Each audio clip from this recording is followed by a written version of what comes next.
नमस्कार दोस्तों, आपका एक बार फिर से स्वागत है हमारे चैनल ज्ञान की जानकारी पर। दोस्तों, भगवान भोलेनाथ की पूजा जिस दिन भी किया जाए, जिस समय में किया जाए, भगवान भोलेनाथ उससे प्रसन्न हो जाते हैं और वो समय सर्वश्रेष्ठ हो जाता है। लेकिन भगवान भोलेनाथ को अपने सभी व्रतों में प्रदोष का व्रत परम प्रिय है। इस व्रत को जो भी व्यक्ति पूरे नियम से श्रद्धा से करता है, भगवान भोलेनाथ उसकी सभी मनोकामनाएं पूर्ण करते हैं। इस मनुष्य के जो पूर्वजन्म के पाप होते हैं वो सभी पाप नष्ट हो जाते हैं, सभी दुखों का अंत हो जाता है, सुख की प्राप्ति होती है उस मनुष्य को अपने जीवन में। और यहाँ तक कि इस व्रत को अगर पूरे नियम से विधि विधान से किया जाए, भगवान भोलेनाथ की पूजा अर्चना इस व्रत में पूरे नियम से किया जाए तो इस व्रत को करने वाले को मोक्ष की प्राप्ति होती है। दोस्तों, प्रदोष काल में किए जाने वाले नियम, व्रत और अनुष्ठान को प्रदोष व्रत कहा जाता है और भगवान भोलेनाथ को प्रदोष काल का समय बहुत प्रिय है। भगवान भोलेनाथ की जो भी पूजा होती है वो प्रदोष काल में की जाती है। जितनी भी व्रत भगवान भोलेनाथ के होते हैं उसमें जो पूजा का समय है वो प्रदोष काल का ही होता है, क्योंकि भगवान भोलेनाथ को ये समय बहुत प्रिय होता है। और प्रदोष काल का समय होता है सूर्यास्त से 1.5 घंटा पहले का समय और सूर्यास्त के 1 घंटे बाद का समय, जो 2.5 घंटे का समय होता है वो प्रदोष काल होता है। ये प्रतिदिन आता है जो शाम का समय होता है, संधि काल का समय होता है, जिस समय में घर में दिया प्रज्वलित किया जाता है। इस समय में भगवान भोलेनाथ की पूजा की जाती है। त्रयोदशी के दिन तो वो विशेष फलदायी होती है। वैसे इस समय में प्रतिदिन अपने घर में पूजा अवश्य करनी चाहिए। जितना भी समय आपके पास होता है उससे आप शाम के समय, जो संधि काल का समय होता है, उस समय थोड़े समय के लिए ही सही अपने घर के मंदिर में शुद्ध घी का दीपक प्रज्वलित करके थोड़े समय के लिए ही सही पर वहां बैठे ध्यान करें। और जो भी देवी देवता इष्ट की आप पूजा करते हैं उसकी पूजा आपको प्रतिदिन इस समय में करनी चाहिए। इस समय बहुत विशेष समय होता है। इस समय में की गई पूजा बहुत महत्वपूर्ण पूजा होती है। तो आज हम बात करने वाले हैं प्रदोष व्रत के बारे में। प्रदोष व्रत क्या है? प्रदोष व्रत क्यों करना चाहिए? क्या है इस व्रत का महत्व? प्रदोष व्रत कैसे शुरू करें? कितने व्रत करने चाहिए? कब से शुरू करना चाहिए? पूजा विधि क्या है? क्या इस व्रत में खाना चाहिए? क्या इस व्रत में नहीं खाना चाहिए?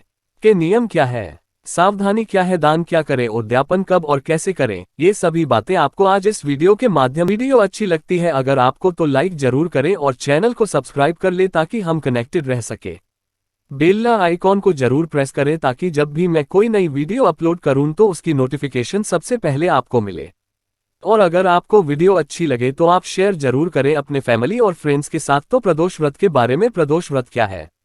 हर मास की त्रयोदशी तिथि को प्रदोष व्रत कहा जाता है और इस व्रत में प्रदोष काल में यानी कि सूर्यास्त से 1.5 घंटे पहले और 1 घंटे बाद का जो समय होता है उसे प्रदोष काल कहा जाता है और इसी समय में भगवान भोलेनाथ की पूजा का विधान है। दोस्तों, हर महीने में 2 बार त्रयोदशी तिथि आती है। जैसे हर महीने में 2 बार एकादशी आती है, वैसे ही हर महीने में 2 बार प्रदोष व्रत भी होता है। कृष्ण पक्ष में और शुक्ल पक्ष में शुक्राणु के अनुसार सबसे पहले इस व्रत को चंद्रमा ने किया था, जिससे कि चंद्रमा का क्षय रोग खत्म हो गया था। भगवान भोलेनाथ को यह व्रत बहुत प्रिय है, इसलिए इस व्रत में शिवजी की पूजा उपासना करने से सभी मनोकामनाएं पूर्ण हो जाती है। दोस्तों, इस व्रत को करने से पूर्वजन्म के जो हमारे पूर्वज जन्म के कर्म बंद होते हैं, जो पाप होते हैं जिसकी वजह से इस जन्म में हमने परेशानियां झेलनी पड़ती है, हम दुख भोग रहे होते हैं, और वह समाप्त हो जाते हैं। इस व्रत को करने से, प्रदोष का व्रत करने से सभी प्रकार के दोस्त नष्ट हो जाते हैं। दोस्तों, प्रदोष व्रत के महत्व के बारे में ऐसा कहा गया है कि अगर कोई व्यक्ति सभी तरह के संयम करता है, सभी तरह के नियम का पालन करता है, जब तक और पूजा पाठ भी करता है, उसके बाद भी अगर मनुष्य के जीवन में परेशानियां बनी हुई है, दुख है, संकट की स्थिति बनी हुई है, वैवाहिक जीवन सुखी नहीं है, संतानहीनता है या फिर संतान है लेकिन उसकी तरफ से परेशानी हो रही है, घर में कलह क्लेश का माहौल रहता है और इस परिस्थिति में आप अगर रह रहे हैं, सब कुछ पूजा पाठ करने के बावजूद भी सब कुछ खत्म नहीं हो रहा है, तो ऐसे व्यक्ति को हर महीने में पड़ने वाले प्रदोष व्रत का पालन अवश्य करना चाहिए। उस दिन भगवान शिव की पूजा करें, व्रत करें, ओम नमः शिवाय का जप करें और दान करने से शुभ फल की प्राप्ति होती है और जीवन के जो भी कष्ट होते हैं वो सभी तरह के दुख समाप्त हो जाते हैं। अगर आपकी जन्म कुंडली में चंद्रमा पीड़ित हो, राहु केतु या शनि से दृष्ट हो या इनके साथ हो, तो ऐसे व्यक्ति को 1 साल तक प्रदोष का व्रत करना चाहिए। चाहे प्रदोष किसी भी दिन पड़े, सभी प्रदोष के व्रत को करके विधिपूर्वक उद्यापन करें 1 साल के बाद, और ऐसा करने से चंद्रमा के जो शुभ फल होते हैं वो प्राप्त होने लग जाते हैं। उद्यापन करने के बाद दान अवश्य करना चाहिए। दोस्तों, प्रदोष का जो व्रत होता है वो सप्ताह के 7 दिनों के अलग अलग होते हैं और उनका फल भी अलग अलग होता है। अच्छे स्वास्थ्य और आयु में वृद्धि के लिए रविवार के दिन पड़ने वाले प्रदोष का व्रत किया जाता है। इसे रवि प्रदोष कहा जाता है। सोमवार के दिन जिस प्रदोष को किया जाता है उसे सोम प्रदोष कर कहते हैं और इस प्रदोष को करने से सभी मनोकामनाएं पूर्ण हो जाती है। मंगलवार के दिन जो प्रदोष पड़ता है उसे भौम प्रदोष कहा जाता है और इस प्रदोष को करने से रोगों से मुक्ति मिलती है, कर्ज से मुक्ति मिलती है। बुधवार के दिन जो प्रदोष का व्रत पड़ता है उसे बुध प्रदोष कहा जाता है और इस व्रत को करने से सभी कामनाएं सिद्ध हो जाती है। बृहस्पतिवार के दिन जो प्रदोष होता है उसे गुरु प्रदोष कहा जाता है और इसको करने से शत्रुओं का नाश होता है, शत्रुओं पर विजय प्राप्त होती है। शुक्रवार को जो प्रदोष का व्रत होता है उससे सौभाग्य की वृद्धि होती है, दाम्पत्य जीवन सुखी रहता है। इससे शुक्र प्रदोष कहा जाता है। तो जिस व्यक्ति के भी वैवाहिक जीवन में प्रॉब्लम्स हो रही है उसे शुक्र प्रदोष का व्रत अवश्य करना चाहिए। शनि प्रदोष का व्रत करने से पुत्र की प्राप्ति होती है, संतान की प्राप्ति होती है। दोस्तों, इन सभी व्रतों को जो प्रदोष के व्रत है उन सभी प्रदोष के व्रत में सोम प्रदोष और मंगल प्रदोष और शनि प्रदोष ये अत्यधिक प्रभावशाली माने गए हैं। मंगल प्रदोष जिसे कि भौम प्रदोष कहा जाता है और शनि प्रदोष के दिन भगवान शिव की पूजा पार्वती के साथ करनी चाहिए। हनुमान जी और भैरव जी की पूजा भी इस दिन जरूर करनी चाहिए। दोस्तों, जो लोग शत्रु से अपनी रक्षा चाहते हैं उन्हें गुरु प्रदोष का व्रत करना चाहिए और शनि प्रदोष के दिन जो लोग संतान की कामना रखते हैं उन्हें शनि प्रदोष का व्रत करना चाहिए। वैसे गुरु प्रदोष का व्रत भी अगर संतान की प्राप्ति करना चाहते हैं या फिर संतान की भलाई के लिए रखना चाहते हैं तो संकल्प लेकर गुरु प्रदोष के 16 का व्रत करना चाहिए। इससे जो भी आपकी मनोकामना है वो पूर्ण हो जाती है।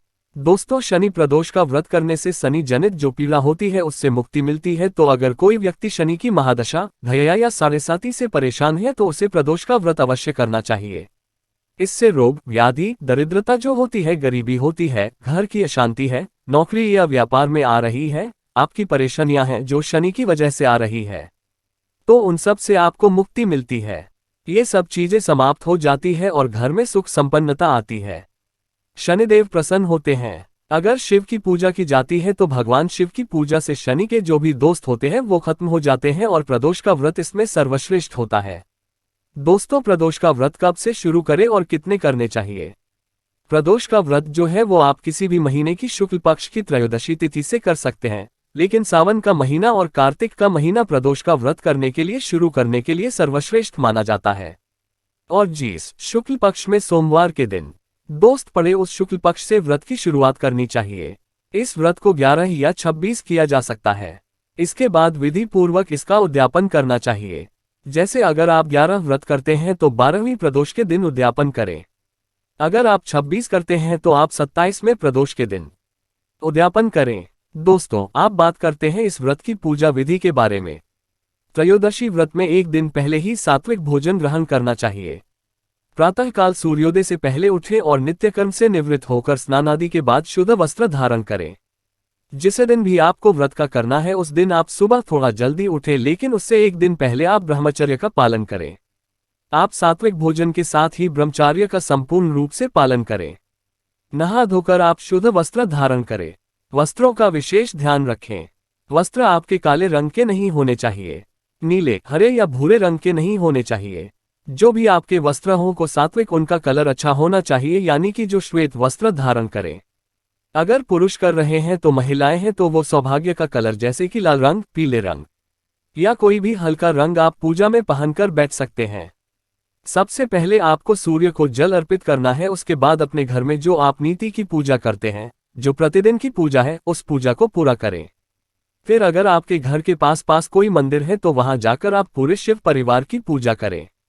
दोस्तों, पूजा में भगवान भोलेनाथ को जल से, दूध से या पंचामृत से अभिषेक करें। उसके बाद फिर आप गंगाजल से अभिषेक करें।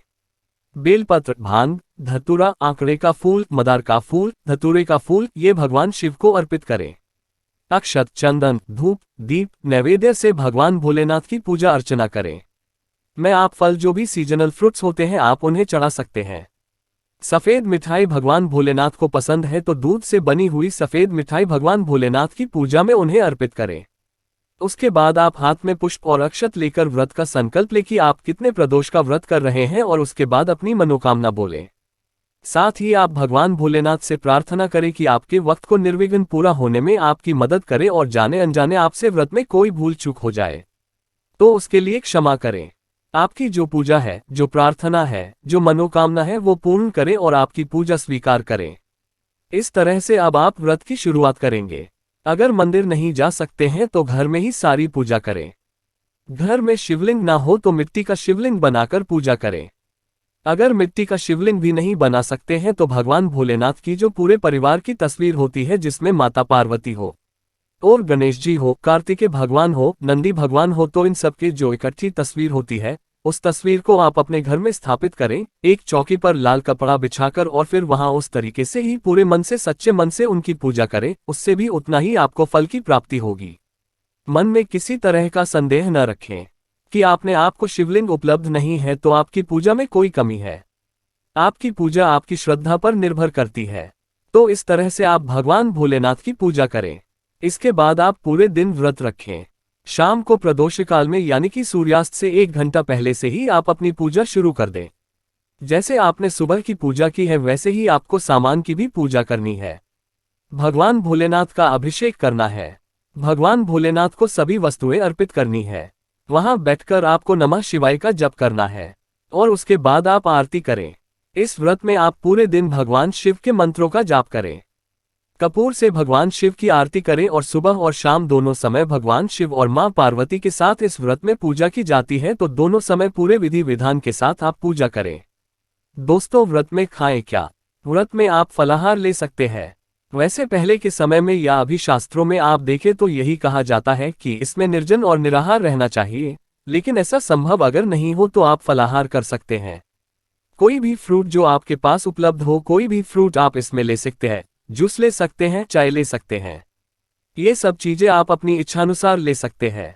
शाम के समय प्रदोष काल की पूजा के बाद आप सबको प्रसाद वितरित करें। उसके बाद स्वयं भी भोजन और प्रसाद ग्रहण कर सकते हैं। इस दिन आपको नमक नहीं खाना चाहिए, मीठा भोजन ही ग्रहण करना है। नमक आप सेंधा नमक भी आप इस व्रत में ग्रहण नहीं करें। भोजन आपका मीठा होना चाहिए, सात्विक होना चाहिए और एक ही कोई भोजन होना चाहिए, जैसे कि एक ही अन्न होना चाहिए। अगर आप गेहूं का आटा ले रहे हैं तो उससे आप हलवा बना लें, रोटी बना लें, इस तरह से खा लें। ऐसा नहीं कि चावल और रोटी दोनों मिक्स करें, जैसे खीर पूरी बनाकर आप नहीं खा सकते हैं।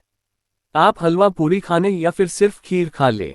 कोई भी एक भोजन आप निर्धारित करें, वहीं आप ग्रहण करें। दोस्तों, पूजा में है और व्रत में ज्यादा बदलाव नहीं करना चाहिए।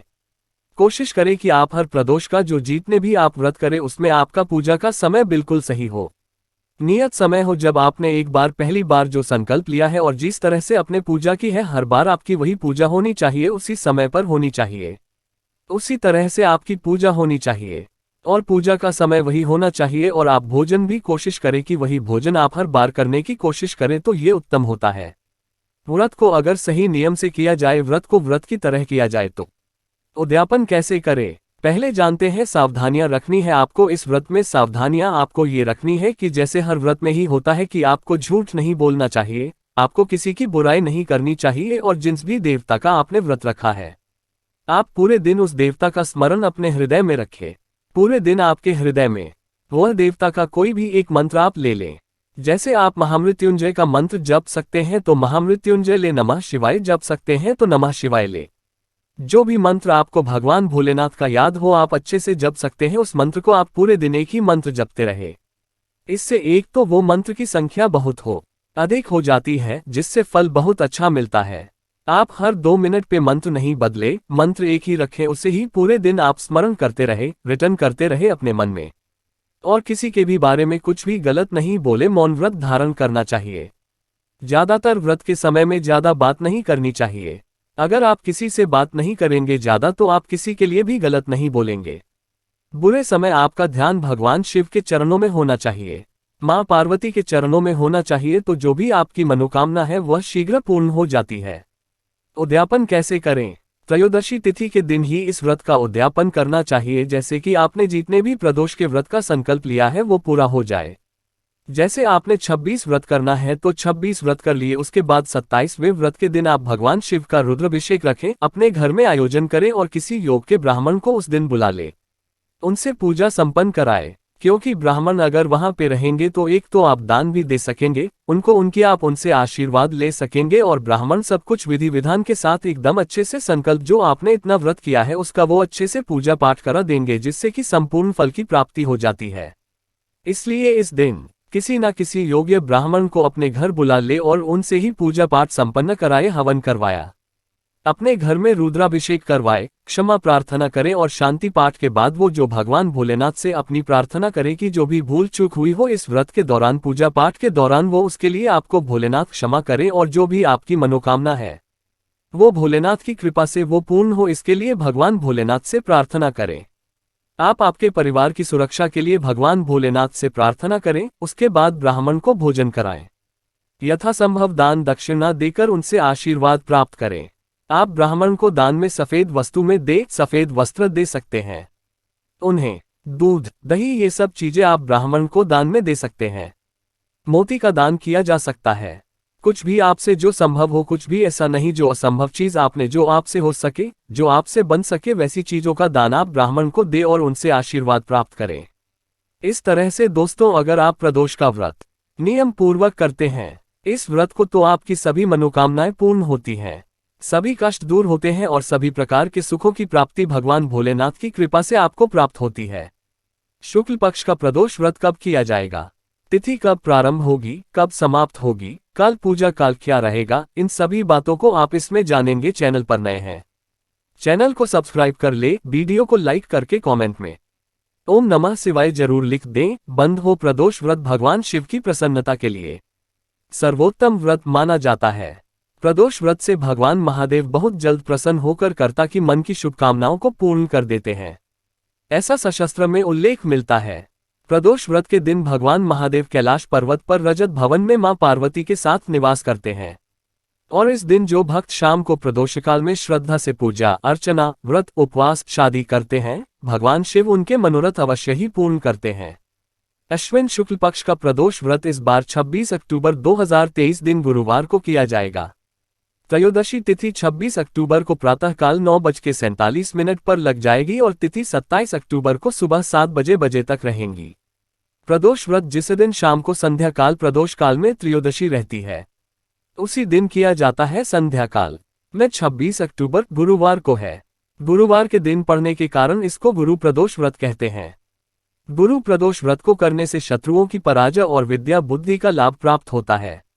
इस दिन प्रदोष काल का समय रहेगा शाम को 4:30 से 6:52 तक। इस समय में भगवान शिव की विशेष पूजा अर्चना करें।